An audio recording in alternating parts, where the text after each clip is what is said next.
discussed about sweep. Remember, we talked about aspect ratio. Then we talked about sweep. We talked about these parameters separately. But when you are doing a design, you need to know if they go together, what is the effect? Whether it's 1 plus 1 is becoming really 2 or it is becoming less than 2 in a symbolic manner. That is whether we're having right synergy or not. Because you may like to have aspect ratio more to get lifting characteristic better, L by D better.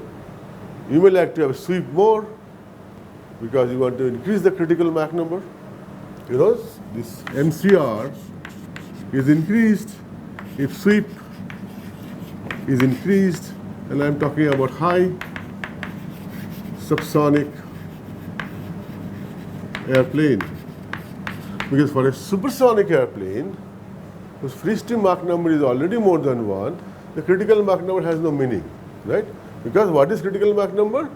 It is that free stream Mach number for which, for the first time in the airplane, at some point, the Mach 1 has been achieved locally, right? So as we increase sweep, the critical Mach number increases, and also you have seen this critical Mach number depends upon sweep, T by C of the aerofoil itself, right? The critical Mach number depend upon sweep, T by C, aerofoil, etc. Right? But when I talk about sweep, and in relation to high speed, that is supersonic, I'm talking about supersonic. As I mentioned, then the critical Mach number has no meaning the way you interpret here because free stream already is supersonic, more than 1. There we give the sweep for distinct reason.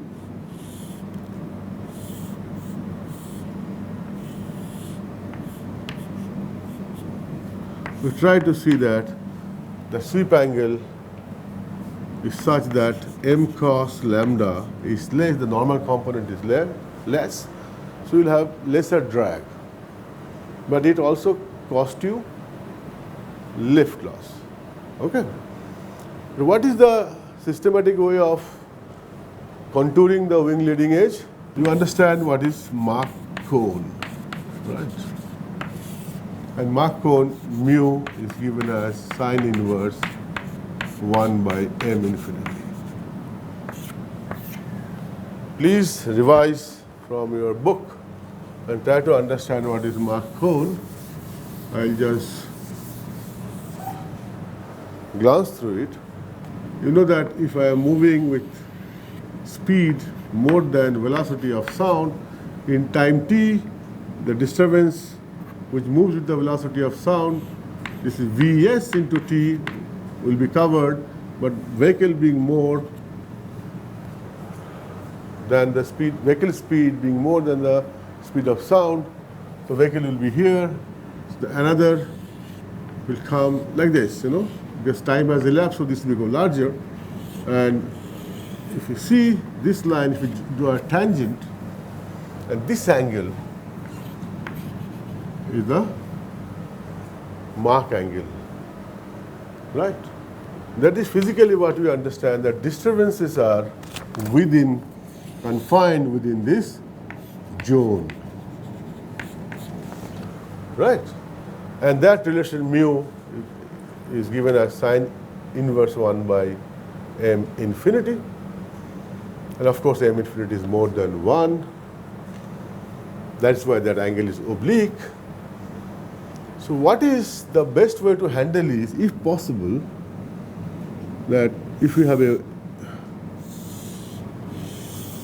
configuration like this, you calculate the Mach angle mu here, and this is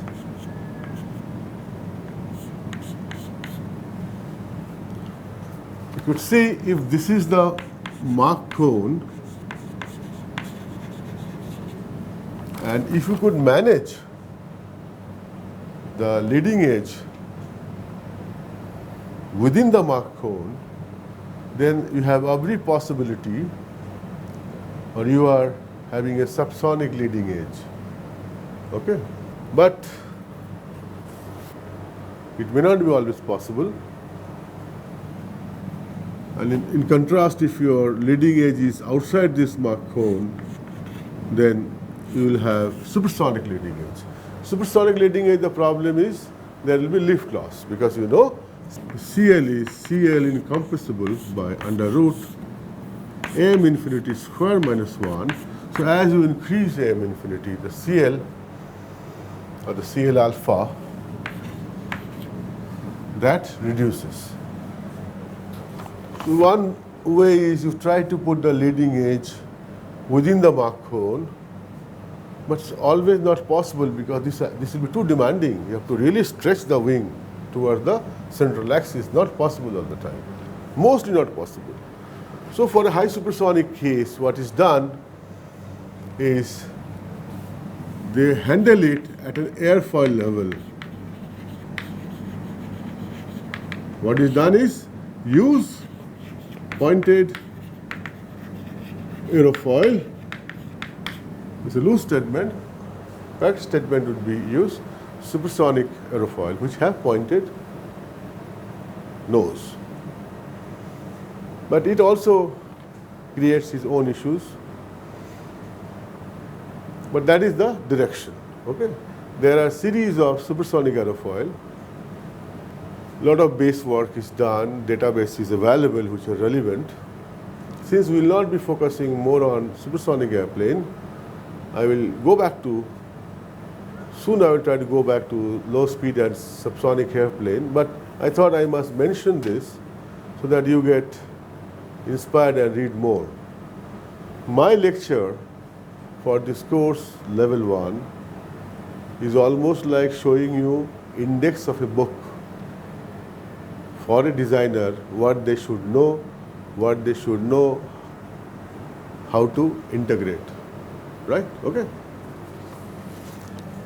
Now, since we are talking about sweep back, general question comes to young students' mind. They always want to move forward. They don't like, young people do not like to go back, you see. You see, the scenario has changed. Gone are those days when a neighboring country apparently perceived higher number of military power can dictate with us.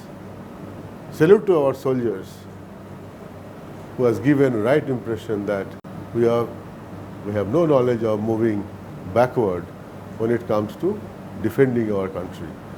That is what is youth of today, India's youth today. So naturally they ask a question, you are talking about sweep back, what is sweep forward? You see, this is sweep backward, let's say this. I'm assuming aerofoils are appropriately staged, and sweep forward will be something like this.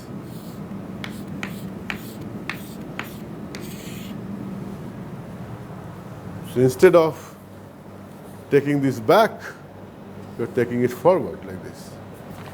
Because as far as m cos lambda part is concerned, that will be true here also. The normal component will be less. The advantage, one apparent advantage one would see is that for a sweep back case, the flow has a tendency to go towards the tip. So this tip area, their boundary layer grows and it is prone to tip stall. One of the factors, right? So the sweep back will ensure or encourage tip stall.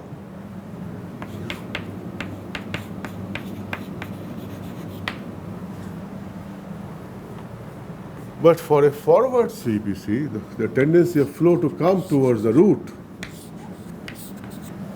So here, the tendency for root to stall first, then the tip. So here, root will be encouraged to stall first, which pilot will like it? Because that gives you an indication that you are entering into a stall area. This is one of the defense for a forward sweep, because otherwise it apparently didn't make much of a difference. Then there was a debate that for a forward sweep may face a problem of, they call it aeroelastic divergence. I will not go into detail, but I can tell you what does that mean in a very layman sense.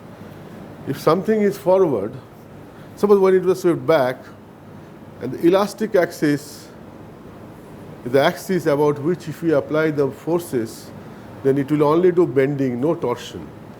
Right? Okay? That is that locus of point is called elastic axis.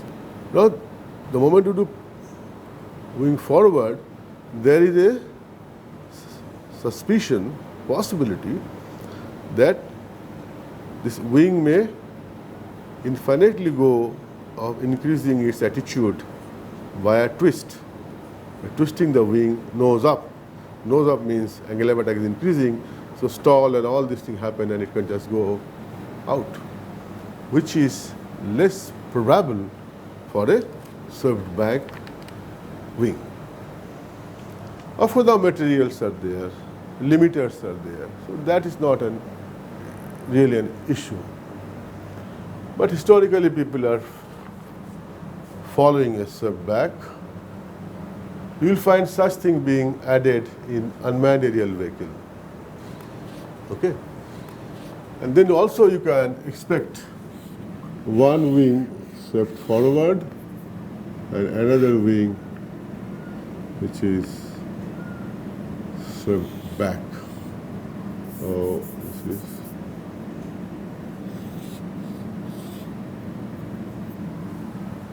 That is, instead of both the wings swept back, this wing could be swept forward and another wing swept backward. That combination is all theoretically possible. You do not see much of a difference, right? Please understand, when you talk about aircraft, it is just not wing shape. Okay? You have to make sure the pilot, maintenance, visibility, all these things has to be integrated to say, oh, this configuration is okay configuration, right? You will also see how sweep back has been taken to advantage. It came automatically. Imagine a situation if you are making a wing and putting the vertical tail here. This is the wing and vertical tail here. So if you really want this vertical tail be more effective, you sweep the wing. So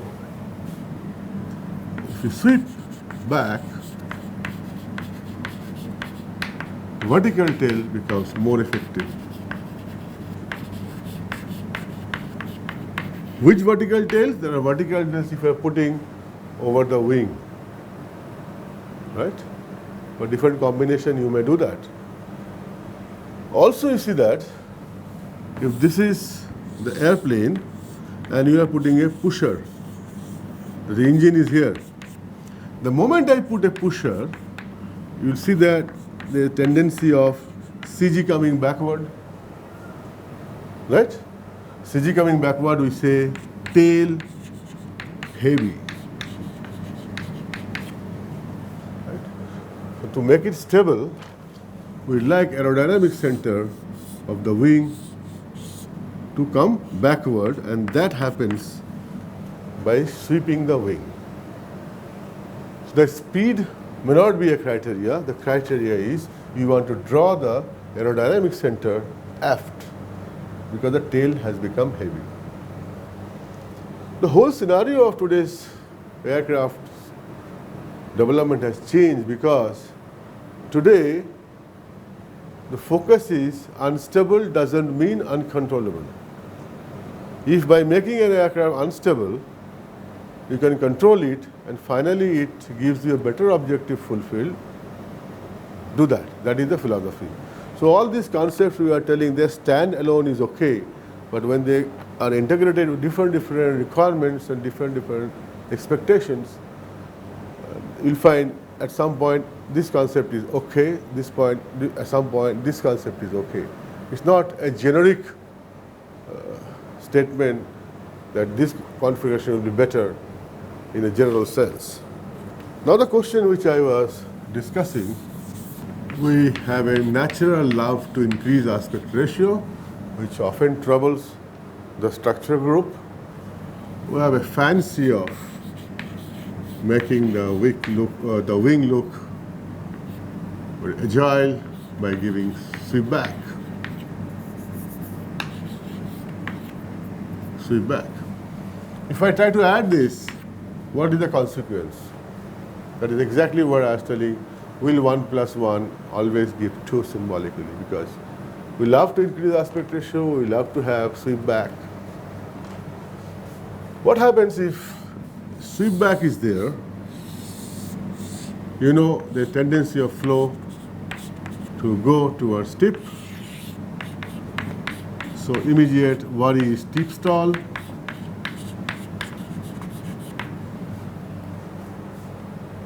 High aspect ratio,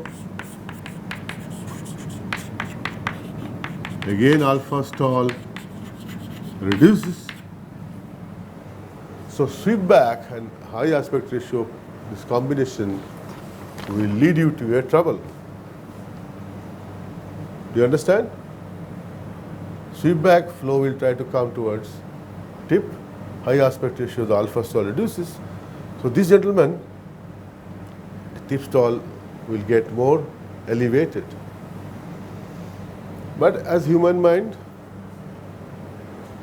if still you want some combination of aspect ratio and a sweep back, the best way to handle is, you see that at tip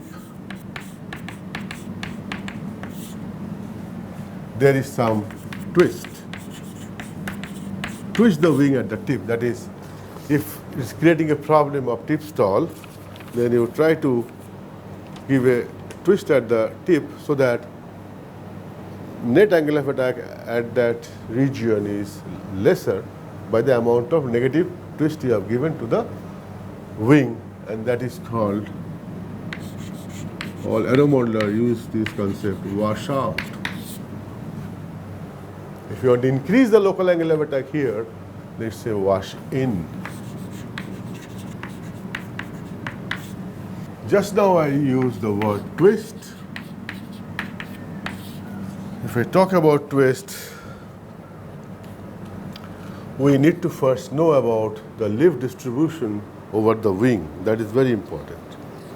So let us first discuss about the lift distribution over the wing. And in that connection, we will first talk about taper ratio. And you know, taper ratio is the ratio of tip chord to root chord. It's taper ratio CT by CR. And typically, if the wing has elliptic lift distribution at a low speed distribution, then induced drag is minimum. This you know from Airplane Performance 1 course. For untwisted, unswept wing, this statement is strictly valid for a low speed. It's important, untwisted and unswept wing. Typically the wing platform will look like an ellipse. Let me draw. Right? Practically. And a lift distribution will be something like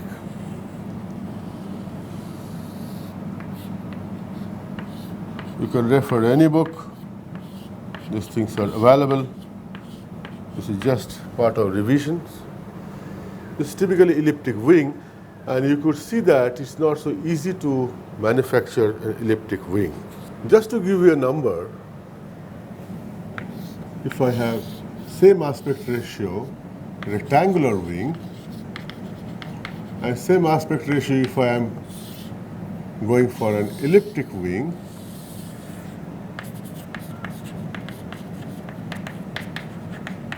roughly 7% benefit in induced drag. In induced drag you get over a rectangular wing when you are using elliptic wing, around 7 to 8%. But the manufacturing of elliptic wing is not so straightforward. And if you see during World War, I don't want to write this term, World War II, Supermarine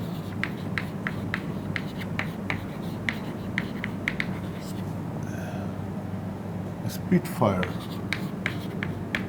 The Spitfire used almost elliptic wing. Whatever we are discussing, understanding, we implicitly take oath that our knowledge should be avoided, or we should not create a scenario where our knowledge should be used for destruction of humanity or universe. That character every designer needs to have. Of course, that doesn't mean if you are in trouble, you won't be able to defend yourself, right? Typically, it is seen that if you take rectangular wing and taper ratio around 0.4 to 0.5, if you keep, almost you get similar advantage as far as lift distribution is concerned as you can have through elliptic wing. Okay. Since we talk about twist,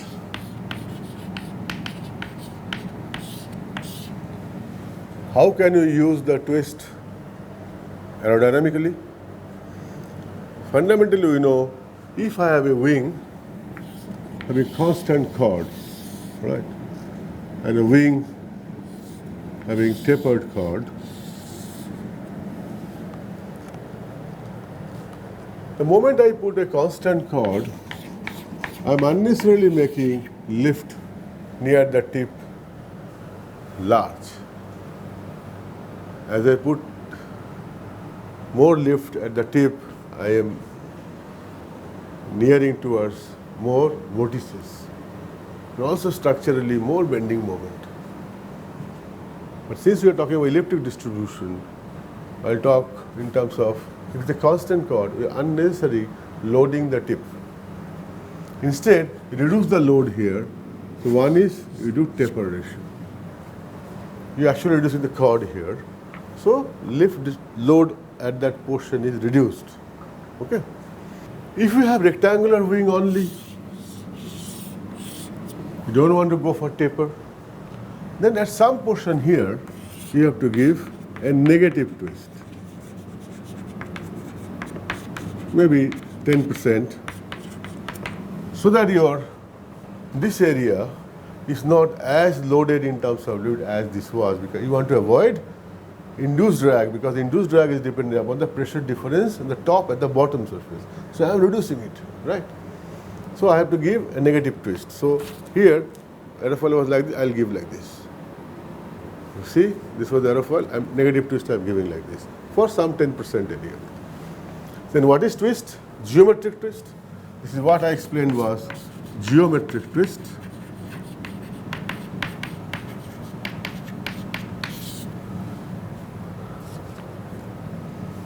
So let me write, it is the actual change in aerofoil angle of incidence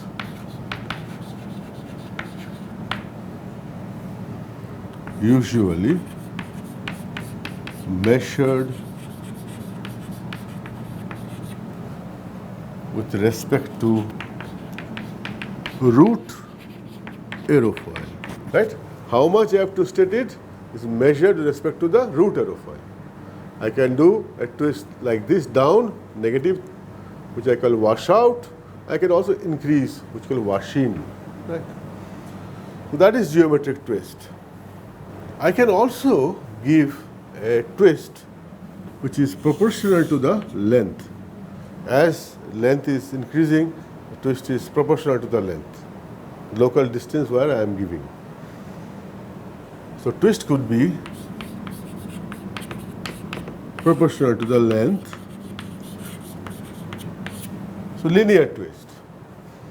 But you see on blackboard, it is so easy to tell wash out, wash in. Think of when these are to be manufactured in the workshop, how much you are bothering the person who are manufacturing. First of all, whatever twist they are giving, they have to have a manufacturing process, they have to have a process to measure it, validate it. So much of effort goes on.